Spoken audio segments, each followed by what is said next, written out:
episode, finally.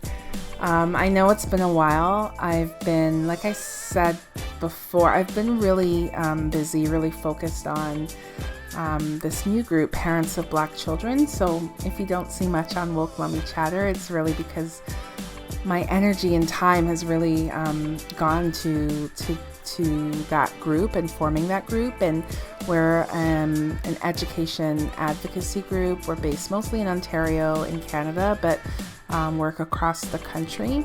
And we will go national too if given the opportunity. So follow along Parents of Black Children. You can do that at POBC Advocate on Twitter, Facebook, Instagram, and you can check out the website parentsofblackchildren.org for updates on what we're doing and to learn more about our work and how to support us. We've had some pretty great, I think, achievements so far, and where things are changing for our kids in the education system, which is great, but there's still a long way to go. We're also organizing a lot of marches and protests and rallies, and I'm tired. Like when I say I am tired, I am tired. And my phone is, I'm so tired that I had washed my phone and dunked it in water, and so I'm feeling a little bit disconnected, discombobulated. But on this episode of Woke Mommy Chatter, we're going to check in with Bellamy Shoffner. So Bellamy lives in South Carolina, and we had spoken to her when there was the riots in Charlottesville. And the white supremacists had entered, and that there was a young lady that was killed. So, we're checking in with Bellamy again. There's so much that's going on around Black Lives Matter.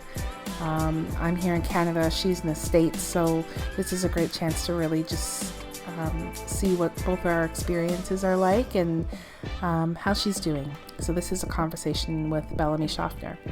I'm really happy. I'm happy that we're able to connect. I think that you're always, every time there's something happening, particularly in the States, like you're the person I think about, and it's good to be able to check in to see how you're doing. And I know it's a lot. And yeah, so how are you doing, Bellamy? How are you doing? How am I doing? Let's see. I'm doing okay. I think last week and the week before, I was just really sad and scared and worried,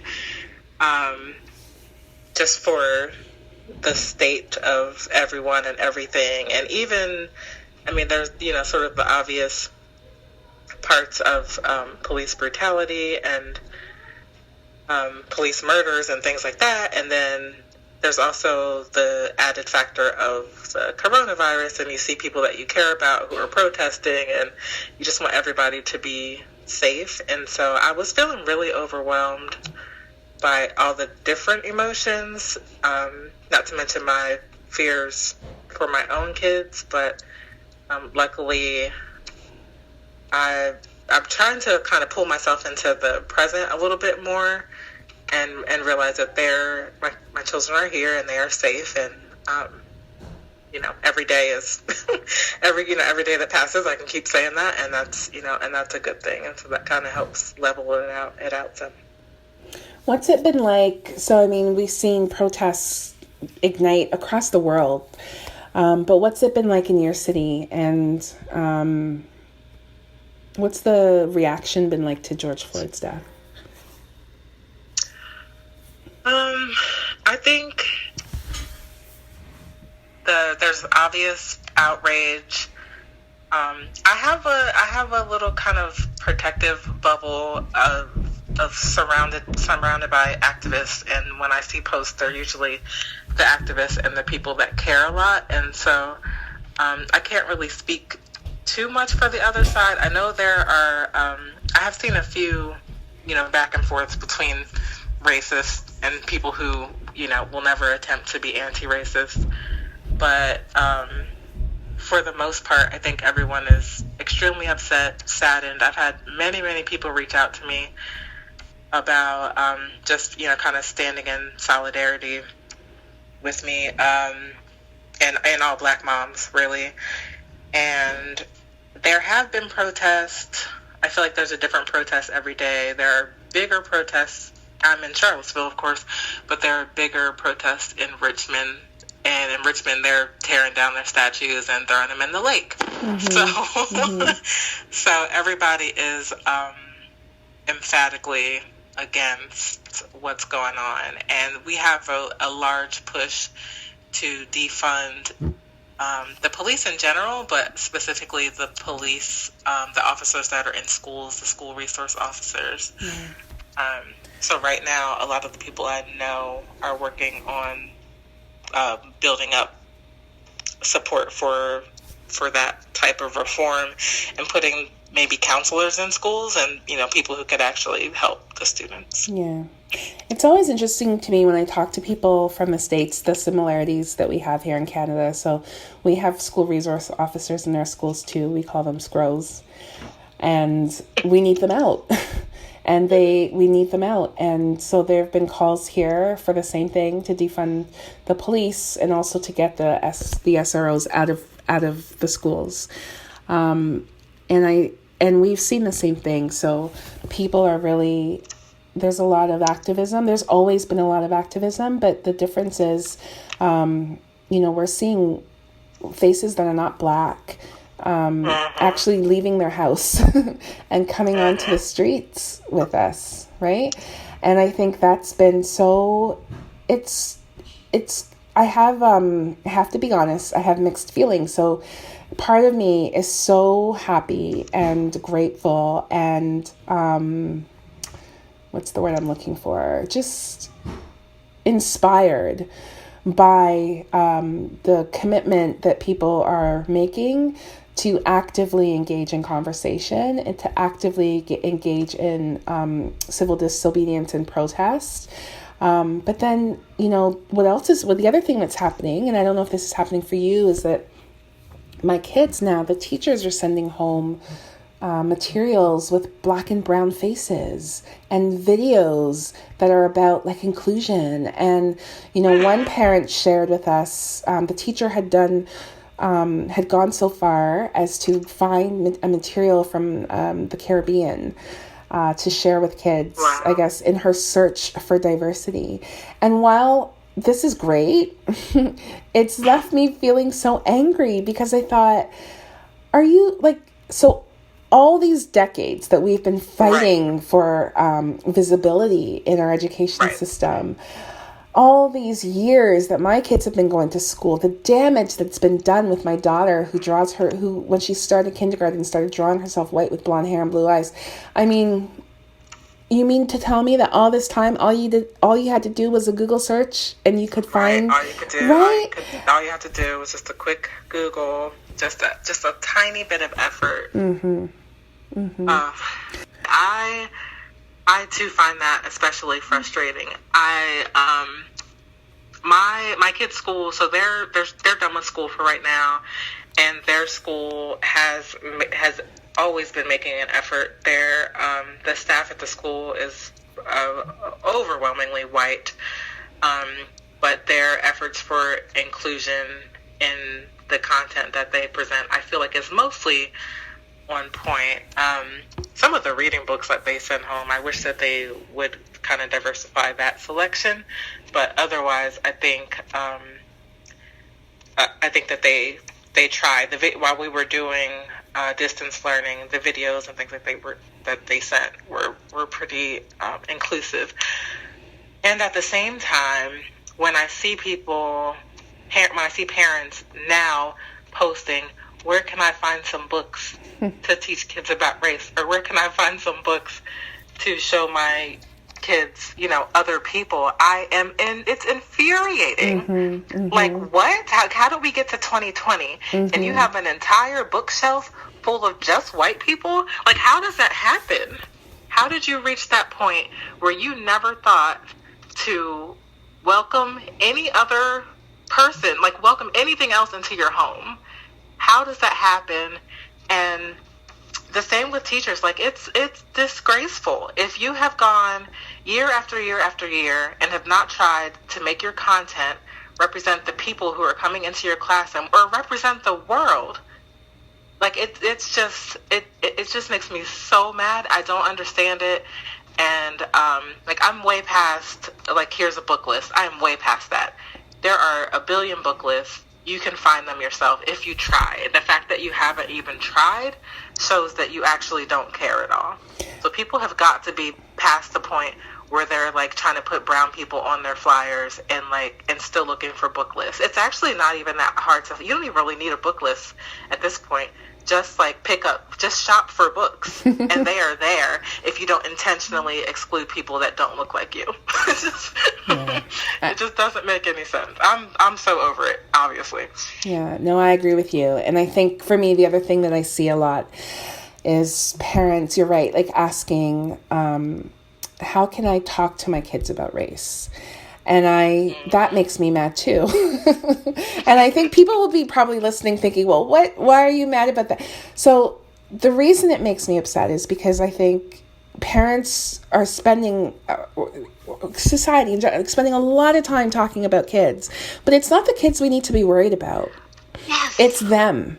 It's you. Yep. So what are you doing to learn for yourself about race? How are you challenging that in your workplace, right?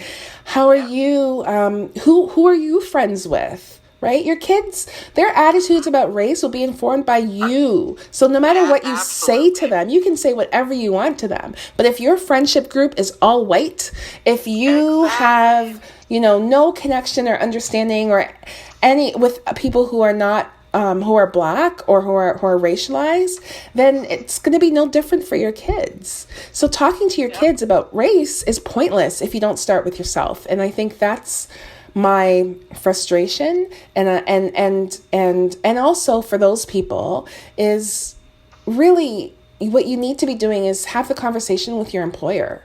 Have the conversation, look in your life and figure out where you need to have those conversations. Your kids will follow what you do. And if they see you having those conversations, they'll start to engage in those conversations too. Right? But yeah, absolutely. That's why I've made that post one day that said, like, if your life isn't inclusive, your stance isn't inclusive. Like, if you are surrounded by, I can't tell you how many birthday parties I've been to where we've been the only black family there. Mm-hmm. And if we weren't there, there would be no black families there. Like, if your life is all white, your kids see that and they know that and they understand what you value and who you value. And they become incapable. You take away their ability to naturally figure out the differences and the beauty of the differences in different people. Like, you don't give them that opportunity if you surround yourself only with people that look like you. And I think that it's almost like people are starting to point the finger at kids more. Like, oh, well, the kids need to learn. And you're right. It's like, well, no, you need to learn first. You need to represent what you're claiming to represent. Agreed. It's just, yeah. The kids are fine. The kids are all right, right? It's not them. Right. The kids will be the kids will be fine. The kids will follow our lead. And that's also why when I'm like developing like this, this curriculum and this sort of curriculum is a strong word, but these different activities, and part of it is so as an adult, if you're sort of facilitating this activity, you should also be thinking and have your gears turning in your head and coming up with ideas and reassessing your own actions and your own way of thinking and being. It shouldn't just be about the kids. And I learned, like, when we had summer camp last year, it was social justice and art camp, and I learned so much from being aware of what interactions were going on with the kids and how I was approaching talking with the kids. And I learned, like, you just learn more when you have more open conversations, but it's not just the kids that are learning. Yeah. Tell me about the curriculum you were talking about. So I had this idea that when it comes to social justice and social equity, there is sort of, in my mind, there's sort of like a hierarchy of how you can learn to be more of a champion for change. And I feel like first it has to start with self, because if you're not happy with yourself, then you are going to have a really hard time being happy with anyone else, or finding yourself supportive of anyone else. And I think we see that a lot in bullies, where a bully is unhappy with themselves and they take it out on other people. So it starts with a sense of self, and then it moves into community and thinking about yourself as part of a community. And that might be the smaller community in your household, it might be your larger community, it might be the whole entire world. But just looking at how you are placed in the community, who you value in the community. Are you more concerned with your doctors than the people who deliver your mail or pick up your garbage and things like that? So there's that portion, and then it goes from that to power, who has power in the community and why, and who does it benefit, and how can that be changed, and then justice, and then action. So they kind of all like flow together to hopefully create this a well-rounded view of what it takes to truly be like a good citizen and be a good steward of the place where you live. So it has, art projects and suggestions for conversations and different questions you can ask. There are some book recommendations that include questions that go along with the books. And so, we did camps last summer. We can't do them this summer, but it was really cool.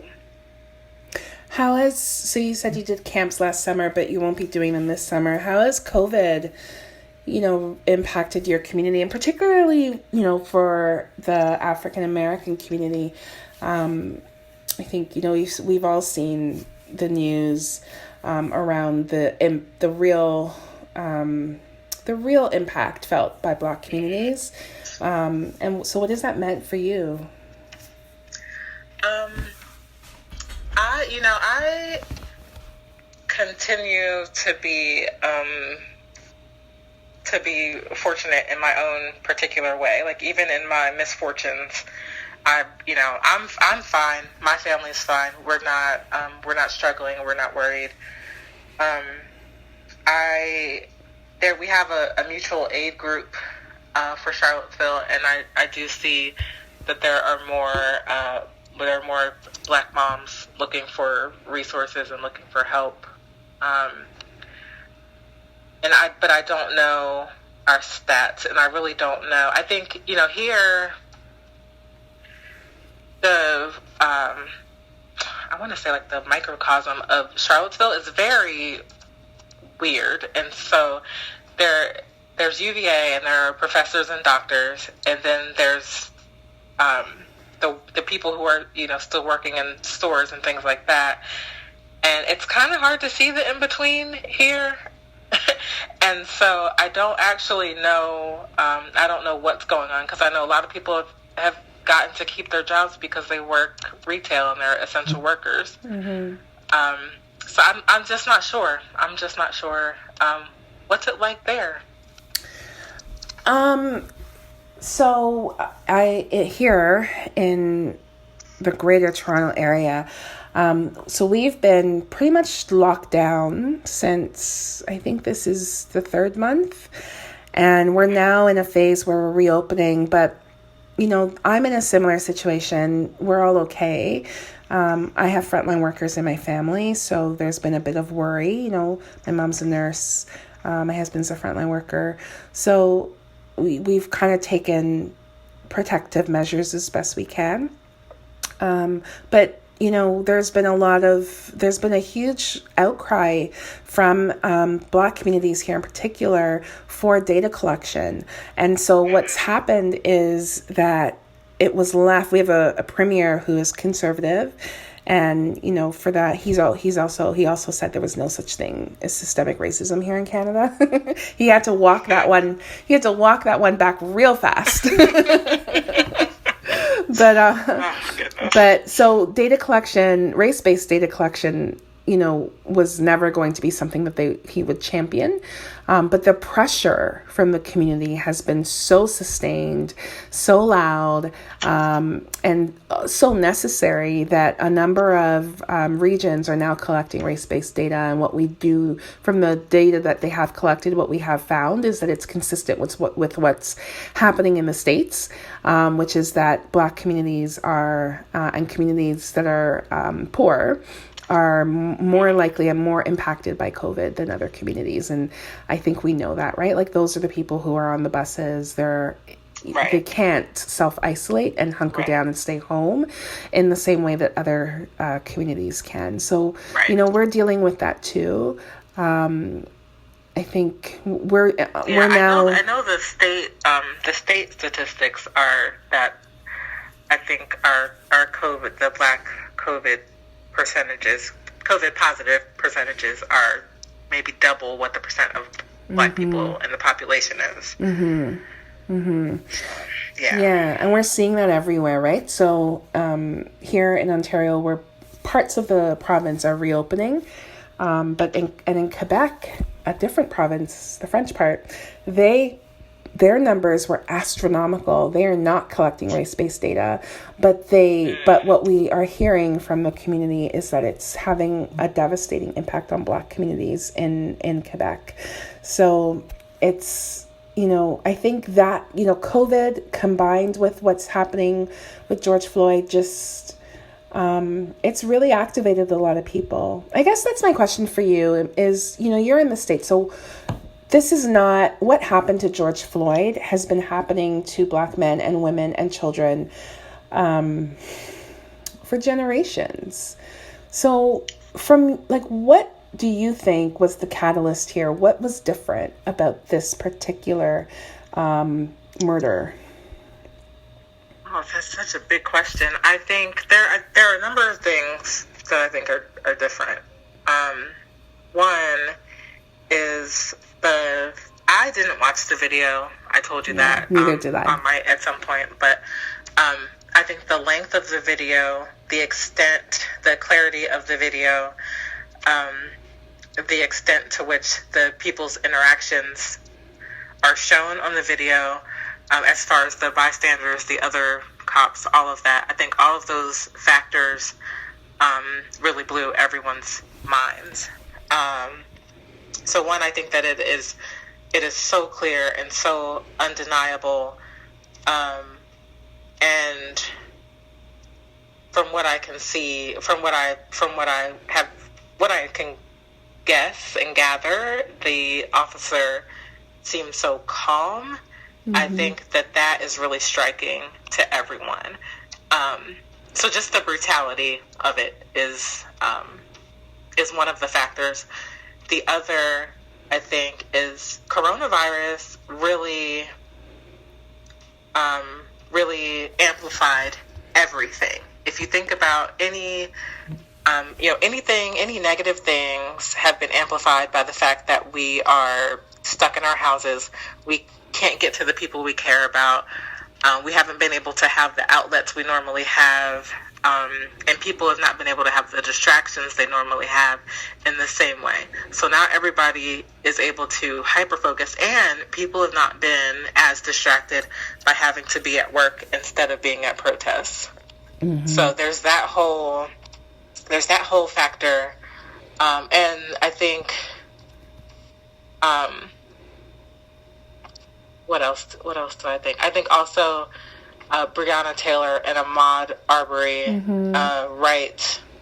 right before this. Yeah. And I think, things start to pile up in the name of the list of names gets longer and the hashtags get more extensive. And I think there just was this a breaking point where so many people started to care. And it's even possible that the fear of COVID actually maybe helped some people understand the fear of the fear of a death that you can't predict in a different way. Something that you can't predict. You're just walking down the street, minding your own business. The next thing you know, this thing has happened. So there, I think it's really complex, and I think it's something that maybe could have only happened in this time and in this climate where everybody's focus has been pulled away from the things that we're normally focused on, and we're more worried about survival. Yeah. And in a way that we haven't been before. Yeah, I agree. I think you're 100% right.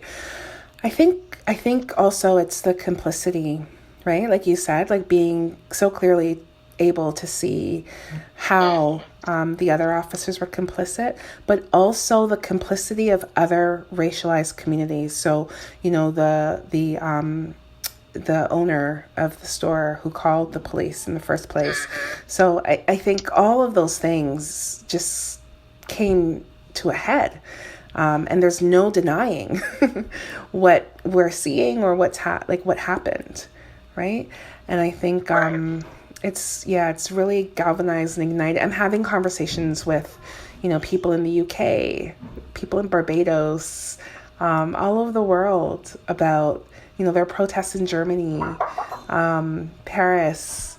Just there's not one place in Holland where they have, this long-standing tradition of Black Pete, where, despite protests, despite consistent request for this to stop, this tradition of painting yourselves black to stop. Right. It's only now that the government is saying, yes, we're going to stop this. We're not going to tolerate this anymore. So you're right. Like, I think it's just, there's no part of the world that's been untouched by what's happened. And I think it could not have happened in an environment where we were distracted with, with other realities. So it's a horrible thing, and it's horrible that it's taken another death of a Black man for this to galvanize people, but it did. But yeah, and I think, here too, we forget, like sometimes in Canada, we like to position ourselves in opposition to the US. So, well, we're not as bad, right? Like we don't have as many deaths. Right. But it's a fallacy. It's something that we buy into. And yes, I think there are degrees. So, we'll see protests here, and we are not oppressed in the same way. So we don't have those curfews. We don't have the police beating us with sticks. Like the police are, the protests I attended, the police are marching with us and protecting. They're protecting as they should, to make it easier for us to exercise our right to civil disobedience, right? And so we don't have, there are different levels, but at the same time, we also have poor policing. We had a situation with a young man out west, so in Brampton, west of where I am, where the family, and it's consistent, where there's a mental health issue, family calls police, and police come. They had this man on the ground and then still shot him while he was on the ground. And it's happened again. So just as the week after George Floyd, there was a situation, another Black woman here in Toronto, where again, mental health crisis, family calls the police. Police come. Somehow she's out on the balcony and she fell from the balcony. So the police are saying she was trying to hop from one balcony to the other. The family thinks, or at one point had thought, that she was pushed by police because they heard her cry out like, "Mom, help." So, but the point being is that when it comes to Black people and Black bodies, any interaction with the police can end up negatively, and ends up negatively more often than when it's a white person. So in Toronto, our data says that if Black people are 20 times more likely to be shot by police than non-Black people. 20 times. 20 times. 20 times. 20 times. Yeah. And so it's bothersome for me when I hear this, like, we're not as bad. There are many places where we're worse. Child welfare is a great example of where we are worse. We take more Black kids from Black families here in Toronto than they do in the States. Our numbers, we have 5 times the number of Black. So the population of Toronto is hovering around 9%. And at one point, the number of Black kids in care was 41%. Wow. And that's a low number because it's not inclusive. It's self-identifying as Black. And some people don't want to identify as Black. So it's not including biracial kids who might say, I'm not Black, I'm white. Like, it's not including people who are not self-identifying. So there are some areas where we're actually doing worse, even though we have a smaller population. But we are always defining ourselves in opposition to the U.S., and it's annoying sometimes because we have a lot of the same issues. Yeah, sorry, that's my rant. No. That's my rant on Canada. You're not any better. Yeah, I think we could all stand to know more about what's going on there too. So yeah, it's just so sad. Yeah, and frustrating. What do you tell your kids? So my instinct, because the kids aren't in school, my instinct was to shield them from George Floyd. So when it first happened, my instinct was we didn't tell them anything, and we just let them. But because the protests and the reaction was so sustained and so loud, it crept into our lives, right? So family members were going to protests, and the kids wanted to know why. Like, what are they going for? So we had to explain to them. Teachers started sending home materials that were about social justice, so we were having these conversations.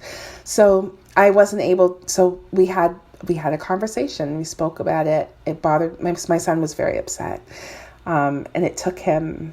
He brooded on it for about a week. And then last night he came, and then so his dad and I went to a protest, and they were not very interested. But yesterday my son just took it upon, he did all his schoolwork. And then in the evening, instead of like going outside to ride his bike or anything like that, he did a project on Black Lives Matter that he wanted to submit to his teachers. And so he put it all together. How old is he? He's 9. And so he put it all together and submitted it to his teachers. And I think that was his his little act of resistance. Yeah. And they're excited. Like, we're making preparations to go and do a rally on Saturday, and they seem excited about it, and we're able to have the conversation now. But my instinct at first was to shield them.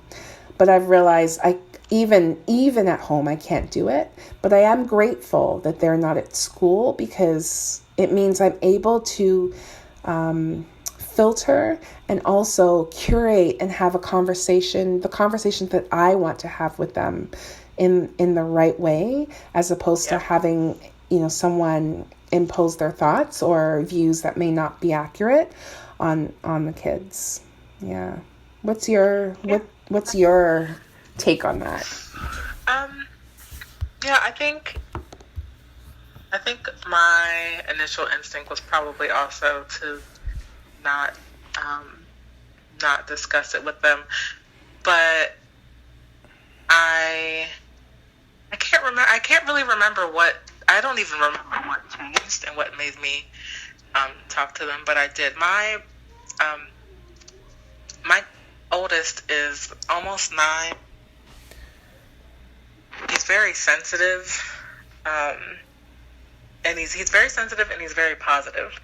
So he will not stay on the information. He knows the information, he understands it, but he won't really allow for very long conversations to go on about it. Right. He might ask a couple of questions, but he doesn't want to stew in it in a way that that's just his personality. There's not much I can do about it, and that's fine.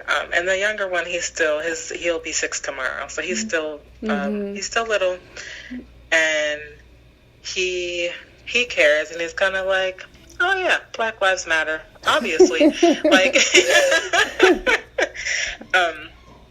and so yeah, we talked about it, but we just. And they've heard some of the things on the news and all of that, and they know that people are going to protest, and they've seen some of the protests. But I have let them know that they represent who people are standing up for and who people are fighting for, and it's a good thing. And even though protests might look a little scary. When you kind of see big groups of people or the cops. I think they happened to see when the cops were tear gassing folks in D.C.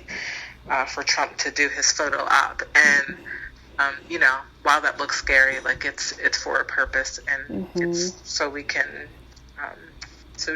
ultimately hopefully have a better future and less worry.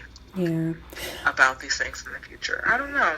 Yeah, it's hard. I was going to ask you about Trump, but I don't even want to waste the energy. It's just a waste of time. No. Yeah, I agree.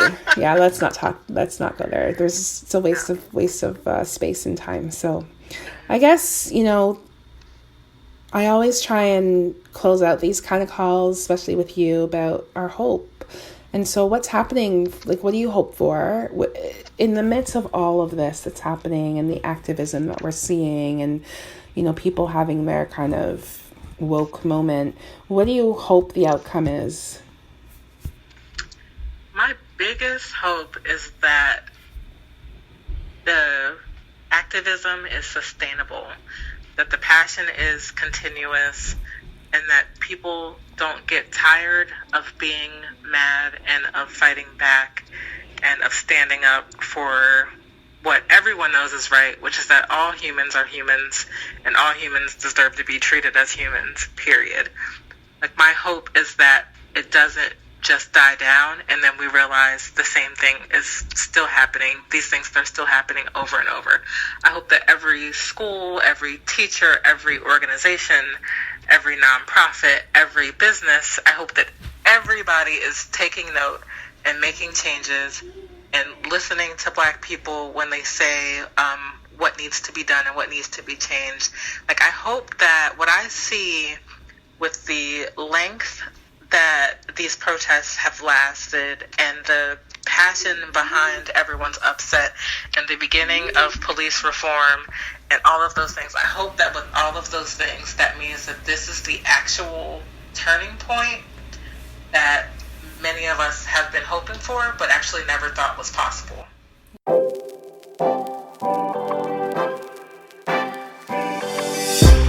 If you enjoy listening to the show, be sure to subscribe to this podcast so you get automatic updates of new episodes every Tuesday. Also, leave a review and let other people know what you think of the show.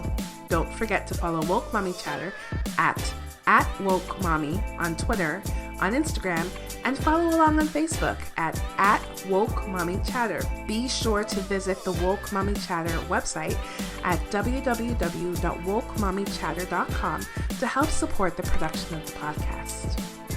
Thanks for listening to Woke Mommy Chatter.